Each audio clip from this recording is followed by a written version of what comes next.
Shalom adik-adik, apa kabar? Dahsyat, luar biasa. Yes, yes, yes. Puji Tuhan, saya diberkati, kamu diberkati, kita semua diberkati. Amin. Berjumpa lagi dengan Ence Ika Fitri dalam Bina Anak pelajaran yang ke-24. Kali ini dengan judul Titus, penginjil yang rendah hati.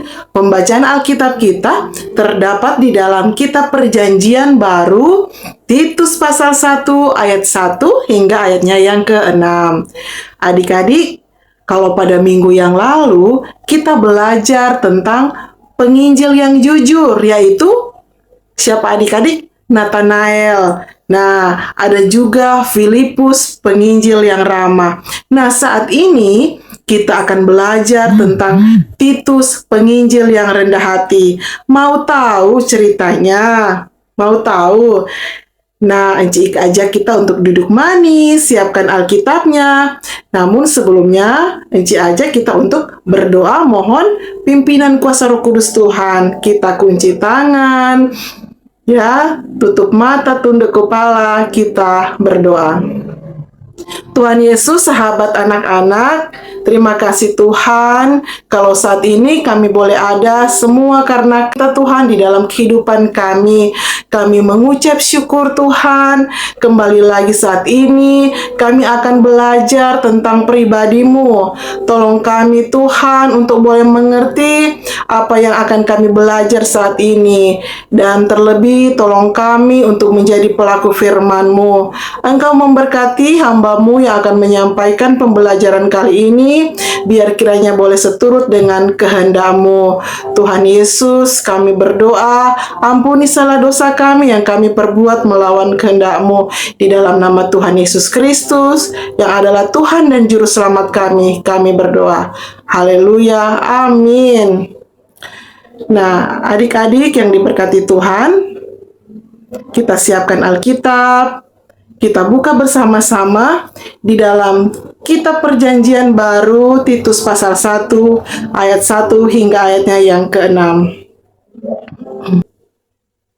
Salam dari Paulus, hamba Allah dan Rasul Yesus Kristus untuk memelihara iman orang-orang pilihan Allah dan pengetahuan akan kebenaran seperti yang nampak dalam ibadah kita, dan berdasarkan pengharapan akan hidup yang kekal yang sebelum permulaan zaman sudah dijanjikan oleh Allah yang tidak berdusta, dan yang pada waktu yang dikehendakinya telah menyatakan firman-Nya dalam pemberitaan Injil yang telah dipercayakan kepadaku sesuai dengan perintah Allah Juru Selamat kita. Kepada Titus anakku yang sah menurut iman, kita bersama, kasih karunia dan damai sejahtera dari Allah Bapa dan Kristus Yesus Juru Selamat kita menyertai engkau. Tugas Titus di Kreta, syarat-syarat bagi penatua penilik jemaat. Ayat 5, aku telah meninggalkan engkau di Kreta dengan maksud ini, supaya engkau mengatur apa yang masih perlu diatur, dan supaya engkau menetapkan penatua-penatua di setiap kota, seperti yang telah kupesankan kepadamu, yakni orang-orang yang tak bercacat, yang mempunyai hanya satu istri, yang anak-anaknya hidup beriman, dan tidak dapat dituduh karena hidup tidak senonoh atau hidup tidak tertib. Demikian jauh pembacaan Alkitab kita kali ini. Nah, adik-adik, di sebuah pulau bernama Kreta, tinggal seorang penginjil yang bernama Titus, ya. Adik-adik pernah dengar nama Titus? Titus, T-I-T-U-S, Titus, ya. Titus adalah seorang yang percaya akan Kristus, ya. Dan dia berkebangsaan Yunani. Titus menjadi rekan pelayanan Paulus dan bersama-sama mengabarkan kabar sukacita ke berbagai tempat, ya. Adik-adik, Titus seorang pelayan Tuhan dan pemimpin gereja. Titus dipakai Tuhan secara luar biasa, ya. Sebagai gembala, sebagai penginjil, sebagai juga penolong atau coba bantu-bantu dari pelayanan Rasul Paulus. Nah, adik-adik, Titus bukan sekedar teman, ya. Bukan sekedar teman biasa dari Rasul Paulus, karena dalam Alkitab mencatat Paulus dalam suratnya memanggil atau menyebut Titus anakku yang sah dalam iman, ya. Di ayat 4. Ya, di ayat 4 tadi. Titus sebagai teman sekerja dari Paulus. Mereka bekerja bersama dan saling membantu dalam menyebarkan Injil, ya, atau kabar baik tentang Yesus Kristus. Nah, adik-adik yang diberkati Tuhan, Titus adalah seorang penginjil yang rendah hati. Ya, sekarang Enci mau tanya, adik-adik tahu tidak apa arti dari rendah hati? Ada yang tahu? Rendah hati? Oh, DP hati rendah, seperti itu. Bukan ya adik-adik? Jadi, rendah hati adalah sikap seorang yang tidak menyombongkan diri, tidak membanggakan diri secara berlebih-lebihan, ya, dan memandang orang lain lebih penting dari diri kita, ya. Jadinya tidak sombong dan adik-adik. Dan adik-adik Enci Ike mau kasih ingat, ya. Itu rendah hati dan rendah diri memiliki arti yang berbeda, ya adik-adik. Nah, mau tahu kalau kata rendah diri memiliki arti merasa dirinya kurang, ya. Sedangkan rendah hati memiliki arti tidak sombong atau tidak angkuh, ya. Jadi berbeda adik-adik. Nah, jadi walaupun ini Bapak Titus, penginjil ini rendah hati, Titus juga berkarakter tegas, ya. Penginjil harus begitu. Titus diberikan tanggung jawab besar, yaitu tugas mengatur, melayani di jemaat di Pulau Kreta. Titus menerima tugas dari Rasul Paulus dengan sukacita, ya. Enci mau tanya, kalau adik-adik papa dan mama dapat suruh pi warung misalnya, ya, pergi beli vetsin misalnya, pergi beli garam, adik-adik coba tada kaki, mama le, papa le, kita terus jaga pergi di warung. Ada tuh begitu. Mar, kalau guru di sekolah aja suruh pi manis-manis, pi beli dulu ibu air minum, atau pi beli dulu tinutuan pak ibu guru. Aduh, pi manis-manis, nah aja hitung 3, iya bu guru nanti mau pi beli. Tak boleh begitu ya. Orang tua itu yang udah kasih besar pak adik-adik harus dengar-dengaran ya pak orang tua. Nah adik-adik, Bapak Titus ini penginjil yang rendah hati, ya. Dia terima apa yang disampaikan oleh Rasul Paulus, ya, dengan sukacita. Ya, walaupun di Kreta itu banyak orang Kristen, namun sebagian besar belum hidup dengan sesuai dengan ajaran Kristus. Mereka hidup tidak tertib, ya, masih berlaku jahat. Nah, sehingga ini Rasul Paulus dengan hati yang penuh kepercayaan menulis surat kepada Titus. Ya, Paulus ingin memberikan semangat, mau memberikan dukungan kepada sahabatnya itu. Jadi, dia kasih support, ya, supaya di dalam menginjil tidak down, ya, tetap semangat di dalam memberitakan Injil Kristus. Nah, adik-adik, salah satu tugas penting, ya, untuk Titus adalah memilih atau menetapkan orang-orang yang disebut penatua-penatua, ya, yang di setiap kota. Nah, tugas ini mau membantu mengatur ini pelayanan di gereja-gereja, ya, di Pulau Kreta supaya tertib dan teratur, ya. Jadi Paulus menawarkan satu pedoman atau aturan, ya, kalau di sekolah tata tertib, ya, tata tertib sekolah. Nah, Rasul Paulus mengirim surat aturan-aturan menjadi seorang pelayan di jemaat Kreta, ya, dalam Titus 1 ayat 6, ya, yakni orang-orang yang tak bercacat, yang mempunyai hanya satu istri, ya, yang anak-anaknya hidup beriman, ya, tidak dapat dituduh karena hidup tidak senonoh, ya, atau hidup tidak tertib, seperti itu. Dan ternyata sampai saat ini, ya, gereja-gereja mengikuti aturan yang ada, ya, sampai saat ini. Injil mencatat aturan-aturan ini pun, ya, dilaksanakan di gereja-gereja kita, ya adik-adik. Titus mengajar orang Kreta untuk hidup benar di hadapan Tuhan, ya, untuk mempunyai sikap yang baik sebagai orang Kristen. Nah, adik-adik, kenapa Titus dapat melakukan semua? Ya, itu karena Titus mengandalkan siapa? Ya, karena Titus mengandalkan Tuhan. Adik-adik, Titus menjadi teladan dalam berbuat baik. Dia melakukan semua tugas pelayanannya dengan sukacita, nyandak bersungut-sungut, nyandak aja terpaksa, tetapi dengan sukacita. Nah, Titus mengikuti teladan dari Tuhan Yesus Kristus ya. Karena Yesus Kristus teladan yang sempurna bagi kita semua. Ya adik-adik, kalau kita rendah hati, tentunya kita menyenangkan hati Tuhan. Jadi, kalau adik-adik dapat melakukan semua tugas pekerjaan, baik tugas di rumah, di sekolah, ataupun di mana saja, ya, dan apapun itu pekerjaan yang adik-adik kerjakan, ingat ya adik-adik, kita tidak dapat melakukannya sendiri tanpa adanya pertolongan Tuhan. Kita harus bergantung dan mengandalkan Tuhan Yesus ya.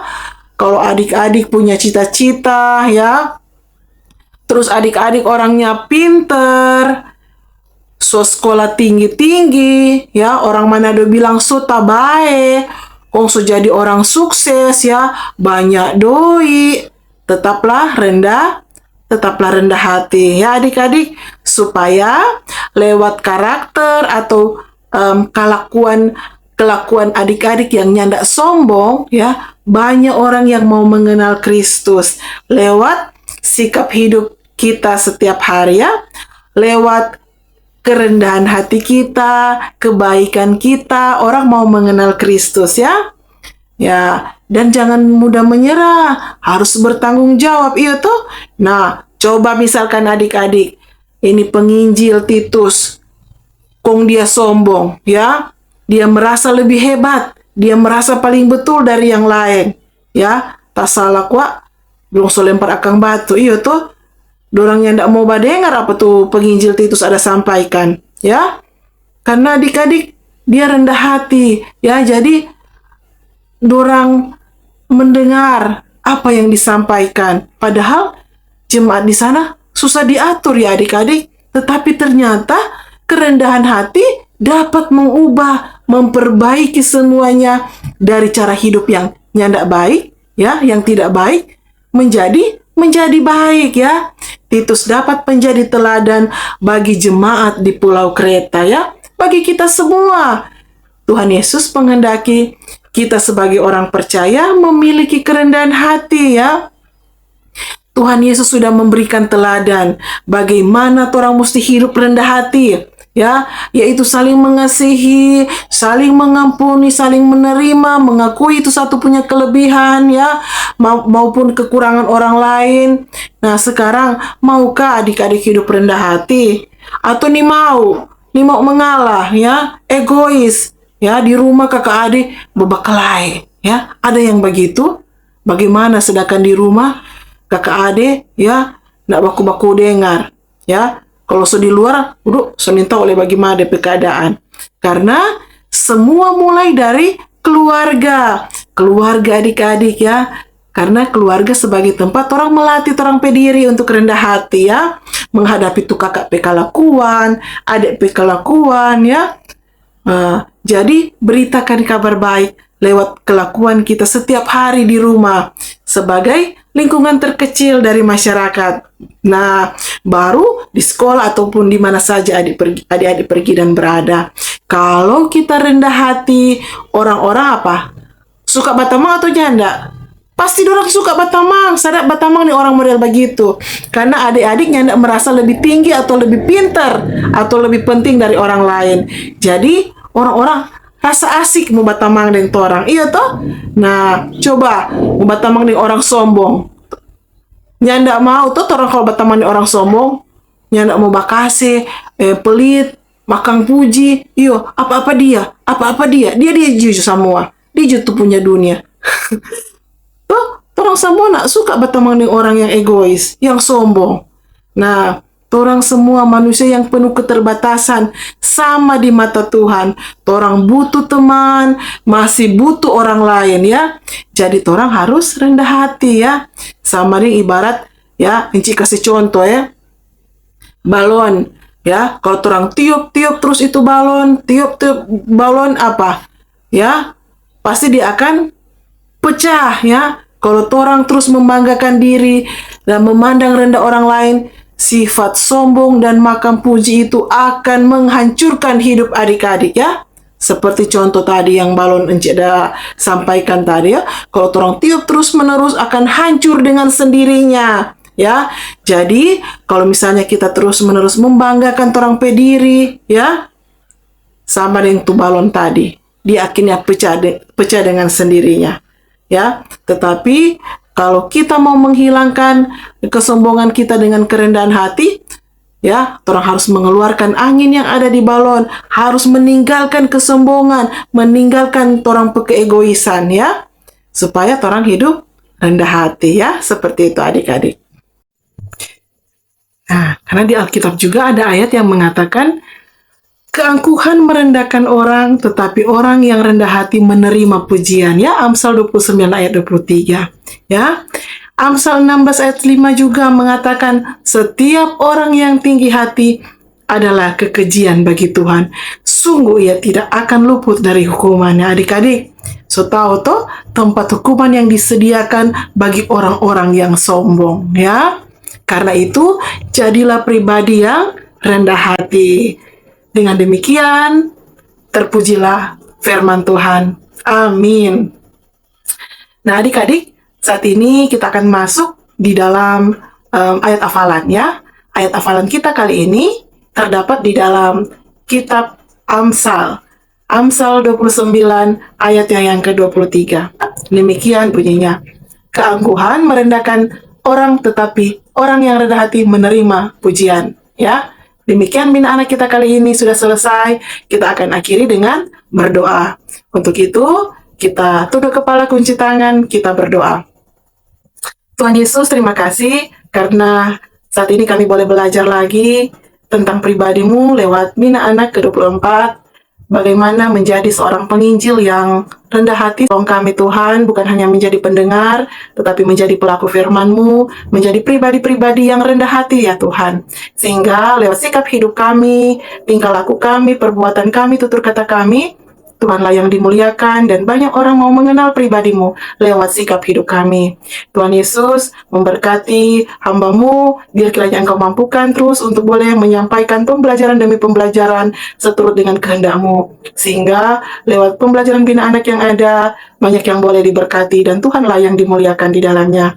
Terima kasih Tuhan. Ini doa kami, syukur kami yang kami bawa hanya di dalam nama Tuhan Yesus Kristus, Juru Selamat kami yang hidup. Haleluya. Amin. Demikian Bina Anak kita kali ini. Terima kasih Encik sampaikan bagi kita semua yang sudah menyaksikan pembelajaran Bina Anak kali ini. Tuhan Yesus memberkati kita semua dan mohon selalu dukungannya bagi semua sobat-sobat YouTube channel Bina Anak Encik Ika Fitri lewat subscribe, like, dan share sehingga banyak yang boleh diberkati dengan pembelajaran yang disampaikan lewat YouTube channel ini. Terima kasih sekali lagi. Tuhan Yesus memberkati kita semua. Shalom. Sampai jumpa minggu depan. Like, subscribe, dan share ya. Thank you for watching. Bye-bye.